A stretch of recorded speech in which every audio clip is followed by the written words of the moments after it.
Welcome back to my channel, Star Booze. Freddie performed with great passion, strength and flair. We were feeling down. Muddy Waters and the festival concert was it's a lot of fun there. You know, Dusty Hill, the musician with the long beard constantly associated with Z-Top's image, died while sleeping in July 2021 at 72 years old, leaving a profound sense of loss throughout for more than half a century. He was the excellent but essential bassline in one of America's longest-lasting trio's history of rock. His renowned dark beard, sunglasses, and a modest stage appearance or presence turned into the enduring picture in the recollection. However, underlying that serenity of life was a gentle smile and appearance full of twists and turns in depth. Not many are aware that Dusty Hill unintentionally shot himself in the stomach suddenly. His boot dropped a pistol. Few people are aware if he left school for no other reason than he opted to live, even if he detested it. Working at an airport covertly and just to feel typical. Fewer people are still aware of that. Even though he is a rock icon, his daughters. The biggest wish was not to continue his path, but to rather become a lawyer. Dusty Hill was never a showy celebrity. He was a quiet icon, a man who lived his life via music, his best to talk, and all of his life to pull a band's endurance. If have you ever nodded or heard language, put your head in ZZ Top's Rhythm and Go message that read okay. Dusty Hill to pay tribute to a creator who never pursued the spotlight but didn't ever leave from his way of life, and accompany us as with the untold story of his musical journey, aspects of his life, and the impact he left behind left in millions of rocks, hearts lovers, everywhere. Childhood. Dusty Hill's birth took place on May 19, 1949 in the city of Dallas, Texas, is renowned for its patriotism, cowboy spirit, and a fondness for firearms, but less so for its acceptance, anything distinct. In such a surroundings, young Dusty's lengthy a passion for blues music, hair, and creative spirit, but quickly discovered he wasn't similar to the other children. From a young age, music appealed to Dusty. His initial source of inspiration was none other than his mother. A woman who was extremely enthusiastic about Dusty used to think that that was the way the home was. However, he swiftly discovered otherwise. When he revealed his enthusiasm with pals, he wasn't just made fun of. He encountered discomfort from their parents. In a predominantly white neighborhood in the 1950s and 1960s, a boy who loved it was difficult to accept black music. By the Dusty had already begun at the age of 8 by playing music and performing for pay with Rocky Hill, his older brother. He started going to neighborhood bars at the age of 13, exciting but high pressure. His peers were concerned. Dusty appeared on stage to discuss homework, mastering the art of facing the lights, the sounds as well as the verdict. As he once admittedly, humiliation is a huge inspiration. If you perform poorly, the audience is immediately aware, thus you have it to recover quickly. However, music was also what caused him and the school to disappoint. He detested school and had bad grades and left high school too early to pursue his ambition. However, Dusty never completely disregarded information. The history was one topic he genuinely enjoyed, and he carried that love with him all the way through his existence. It was an obscure aspect of him, a rough and ready entertainer on the outside, but someone who was extremely interested in the past and its hidden tales. Dusty Hill was raised in a conservative, rebellious blues in Texas, between biz and fervor, between cultural anticipations and a desire to violate, and those very inconsistencies present from the start influenced the guy he would become as an artist. He subsequently let his bass guitar do the talking. The words that he once suppressed, early career, prior to becoming an vital component of Dusty Hill's, ZZ Top had a tough yet fiercely independent travel through music. One that started on small stages featuring unknown bands and bizarre choices that only a relatively young artist with nothing would dare be lost. In the 1960s, when blues music and long hair were still considered strange in Texas, Dusty and Rocky Hill, his brother, created American Blues is the name of the band. The team stood out thanks to their blue-dyed hair and a combination of psychedelic impents that combined classic blues. In a condition of conservatism, a band with long hair dressing and listening to black music, it was virtually encouraging to do things differently. Critique, Dusty remembered. I got more made fun of for having long hair than the blue hair. Perhaps they believed I had lost my thoughts. However, it was precisely that insanity that enabled him to lead an honest life. The American blues music is frequently performed in bars and small clubs in Dallas, providing Dusty with theorem to practice his acting skills in the actual world, without any official instruction, and he learned bass without an instructor. Pressure when there was no bassist in the band, while his sibling only remarked, "You play." Dusty grabbed the bass without knowing something and keeping it to yourself and small. Later on, he would say that it was embarrassment that pushed him tonehand, since on stage beneath the lights no error can be concealed. However, stability did not accompany dreams. Following the dissolution of American Blues, Dusty and Frank Beard, his drummer friend, discovered Thamesville's almost impoverished. They departed Dallas, Getting rid of all the equipment, they were able to purchase a Greyhound ticket to Houston, their intended starting point. October. No record deal, no money, no industry ties, only a hazy belief in a few rough demos and music. Rock bottom. They reached Houston. But Billy would be there when they met him. Gibbons. And from that improbable encounter, it would be ZZ Top.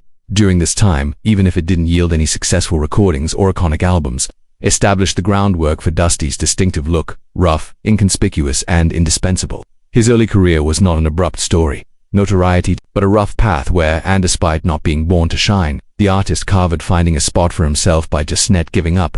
Professional achievement. When discussing achievement in the rock world, people frequently consider ferocious solos, outrageous acts, or dominant characters on stage. However, Dusty Hill's achievement resulted from steadfast constancy. He didn't try to stand in the He decided to stand just underneath it, keeping everything in place after getting to know Frank and Billy Gibbons in the late 1960s. Beard lived in Houston. The group soon discovered a common song language. In 1969, they founded ZZ Top. In 1971, saw the release of ZZ Top's debut album. There was a lot of southern blues on the LP. Rock, honest, rough, and unvarnished. Dusty played more than just bass. He sang as well, background vocals, as well as taking the lead in few tunes, demonstrating his contribution to the band was not a supporting role. However, it wasn't until 1973, when Trey Hombres, that ZZ Top's breakthrough came. Through Gibbons' delicate to trace Loin Gadusty, steady deep in guitar introduction bassline turned into an enduring hit. It wasn't ostentatious, although it wasn't complicated or resonated with millions of people due of Dusty's method of anchoring the rhythm. Such ash was keeping a boat afloat during a tempest in the 1970s. ZZ Top persisted in putting out albums such as Fandango 1975, as well as Tagius 1976, while traveling non-stop, although the heavy workload had a negative impact. In 1976, the band paused for almost a year, 3 years. In that period, Dusty accepted a position at an airport Dallas-Fort Worth employee. No music contracts, no appearances in the media. He simply deserved to be a regular person, he said. Person once more. When admirers identified him, he would even dispute it. No, I'm not Dusty Hill. During that break, it wasn't unexpectedly something occurred. Both Gibbons and Dusty, each separately Mexico and Europe, for example, grew lengthy beards without talking to one another. Upon their reunion, they examined one another and started giggling, not knowing best their indolent choice to forego. Shaving would ultimately produce one of rock's finest iconic pictures. 3 long Z's Top bearded man with a rough, enigmatic look that is impossible to misjudge. As THE's Top didn't go into the 1980s with a band. Fade. They changed their album from 1983 Eliminator combined classic rock with contemporary synth sounds, creating World Witness as Sharp-Dressed Man, Legs, and Give Me All of Your Affection, using Mad Venning enormous popularity. The picture of 3 dark-skinned males from Texas in suits, lengthy beards, sunglasses, and cool, simple dance steps became popular. Phenomenon. Dusty appeared in those music videos. Had little work to do, only a shoulder trauma, a faint nod to the beat, a quick peek behind his sunglasses, and he became a permanent fixture in pop culture. Cultural memory. However, the majority of people failed to observe that it was Dusty with his exact bass lines for Clockwork who maintained all arrangements are grounded in a Dusty previously stated in an interview, if planori your foundation, which indicates that you're carrying things out correctly. You completed all the gaps without going where you shouldered. That was the idea that gained him not just the admiration of crowds but of seasoned bassists globally. While others engaged in combat, Dusty silently cleared space and commanding attention. In the process, during his professional life, Dusty Hill never left ZZ Top, which is uncommon in the industry. Full of feuds and breakups. No studio or side projects exploring, rather, he stealthily took employment at Fort Dallas, an everyday position that was so unremarkable that it made he is invisible. Back then, his beard was still short and unidentified. Should someone have suspicions, he would just deny it and smile. For Dusty, this wasn't fleeing. It remained motivational. It served as a reminder to himself who is responsible for each round off clapping. There is a person who must breathe, to be independent off stage lights. However, in the illumination of some, Dusty's misfortunes were not loud collapses. They said nothing. Accounts he accepted in silence, like if observing his bandmates increased prominence. The group's Billy Gibbons, ironically, public figure Frank Beard referred to as the sole bearded person, although he has been playing bass for more than 50 years, was hardly spoken of. He remarked, if people don't see you, it indicates that you did it correctly. Based that sentence was a career as well. Asa, terrible confession and philosophisance, occasionally performing your duties elsewhere, which entails disappearing from the world. Later on, Dusty started experiencing discomfort in his hips and shoulders, aging's toll and decades of acting. Eventually he had 2 fans had the opportunity to sit while playing. Never before seen. However, he never grumbled, no rants in public, no indications of exhaustion. Only those closest to he comprehended. Every slower one behind every tiny motion, every step, was a body, not as powerful, and a spirit still obstinately attempting to remain exactly as I thought consistently been calm, devoted, and requesting nothing more than the opportunity to continue to play music. Dusty Hill never gave too much away. He refrained from using his suffering as publicity. Additionally, he didn't exploit his hardships to embellish his path as an artist, and, maybe consequently, what he went through is all the more significant. In a celestial realm more looking for commotion and drama, Dusty decided tough reverse. He led a modest life, yet with none, and perhaps that washes worse sorrow, leading a life completely worthy of being told, but never requesting to be informed. Private life. Dusty Hill never considered himself an artist who gained notoriety for his intimate life. He didn't show up at fancy parties, didn't make the headlines for prominent relationships, and never used his private matters to agitate the public pay attention. However, beneath the lengthy beard and a man with dark sunglasses was quiet, unexpected. So humble he was, difficult, so devoted and well-read that even the ever-tumultuous rock world had to bow in courtesy. Prior to getting married for life, Dusty had experienced some low-key He seldom ever discussed his romantic history and didn't appear to allow his musical path as hampered by love. In the early 2000s. That changed when he encountered the woman who would totally change his perspective on happiness, actress McRoy Charlene. They first connected when Dusty was well in their middle years, when many in the entertainment sector had expanded tier of emotional responsibilities. However, he found peace with Charlene. In 2002, in a private ceremony, two got married. No media attention, no celebrity guests list, only a handful of close relatives. In a sector where promises of marriage are frequently shaded by distance and temptation, Dusty's preference, silent, resilient, and never showed off, was a strong of his concept of life. Private matters should remain private, and it is not necessary to prove what is true.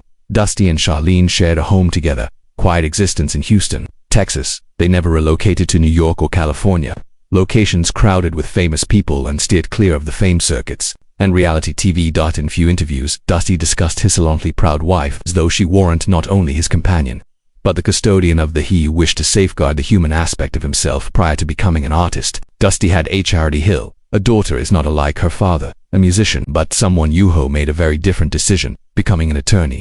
During an interview, he once conveyed his intense pride. She picked law instead of playing the keyboard. I'm happy she went down her own route. Not everyone should pursue a career in show business. Acknowledged. That phrase might have seemed straightforward, but it was actually their marks made by a father who had witnessed incidentally the worst aspects of celebrity, and didn't wish for his child to incur the same costs. No unpleasant divorces, no infamous liaisons, not a single tabloid fling. Dusty Hill's private inner world life was a solid square block, crammed with warped forms. Additionally, that stability produced something unique, in a sector where artists continuously remain themselves, and Dusty was among a select handful who didn't require any modifications and never went out of style because he understood what was sufficient in love, music, as well as in life. And maybe that was the uncommon perfection that very few people possess. Rockers never get there. Last years in legacy as he went inside. Dusty Hill was in his 70s and yet refused to put an end to it. Although many of his contemporaries chose to retirement, a peaceful home life, or waiting life summaries and memoirs, Dusty continued to move. He continued to tread on stage with his well-known bass, still wore dark sunglasses and leather coats, nonetheless, ensured that ZZ Top's rhythm never deviated from the path. However, only those closest to him were aware. His physique was no longer what it once was. In his last years, Dusty fought silently against severe health problems, especially with his shoulders and hips. He never made statements in public but never used said estate to elicit pity. All of this was known. Some nights when he was required to perform while seated, times when he was unable to talk, he yet forced himself not a single show will be missed. For him, halting for even a single night, it was unimaginable. In July 2021, during a summer vacation with Dusty, ZZ Top declared he would move aside for a while to tend to his hip. A lot of people thought it was a common injury. However, 2 days after leaving what Dusty Hill would be his last stage, passed away quietly while sleeping at his Houston residence. Not a mob of fans all around, no cameras shining, no advances or parting remarks. A silent, straightforward and peaceful conclusion, similar to the he had always lived his life. Gibbons, Billy, his sweetheart and bandmate of more than 50, observed the incredible attention to which Dusty had used to be ready for today. Prior to leaving, the Dusty pulled Billy aside during the tour, held his script Elwood's hand and murmured, "Let Elwood take and stop playing over the bass. Allow the show continues." Longtime member of the band Elwood Francise handpicked guitar technician B. Dusty himself to replace him in the event that anything took place. Then, as though it had all been pre-written, and only 3 days after Z Top's performance at the Alabama's Tuscaloosa Amphitheater, Elwood took Dusty's place, but not to take his place, but to continue him. And as soon as the first bass note was played, the audience did not cheer that evening. They waited silently before getting up to their feet, a respectful quiet like any appropriate for a person who had just walked away from life's stage. Some people were critical, the band for playing so quickly following his demise. However, to those who actually realized Dusty Hill, it was precisely what his desires would have been. Nothing spectacular, Tets, no protracted periods of quiet, simply continued to play so he could resurrect yourself, even only briefly, through the resonant, profound rhythms backstage. There was no reason to remember Dusty Hill as a myth. All he wanted was to be Caleb be his name, whether in the midst of cheers or in the silence. Additionally, since that July of in 2021, each time ZZ Top performs, he is still heard, not because he's Silvervid, not because he was ever really gone. Dusty Hill never considered himself an artist. The public used lofty language to describe like a revolutionary icon or brilliance. He didn't blow up on stage or top charts in his own name, as well as for he hardly altered in more than 50 years. A constant starting point. The well-known long-beard eyes obscured by darkness sunglasses, as well as a steadfast devotion to one band, one lifestyle, one straightforward reprise conviction. However, it's exactly that constant quality that made him remarkable. In a universe where everything is, Dusty Hill was an indestructible replacement. Steady. He didn't have to speak loudly to demonstrate his value. Just one flawless entrance bass note, a little nudge beneath thigh stage lights, and a single, silent directive prior to his departure. Continue the show. The tale of Dusty Hill is not a proclamation of being the best. It's a calm symphony of perseverance, a life dedicated to resolutely maintaining the cadence, the stability, and a band's essence for over 50 years without ever claiming the limelight for himself. If you think Dusty Hill is liked by people, silent, modest, but priceless, still merit recognition and respected, click like, subscribe, and click the bell to ensure you don't overlook the subsequent narrative. How recently did you heard Lagrange remember the sensation of witnessing those three lengthy bearded men dancing to the music on their legs video for the first time? Give your memories in the comments, due to the fact that music sound is not the only aspect of recollections. They are about how it feels to live in together with those who never miss a rhythm. I'll see you on the next adventure where we keep sharing the authentic tales of authentic artists.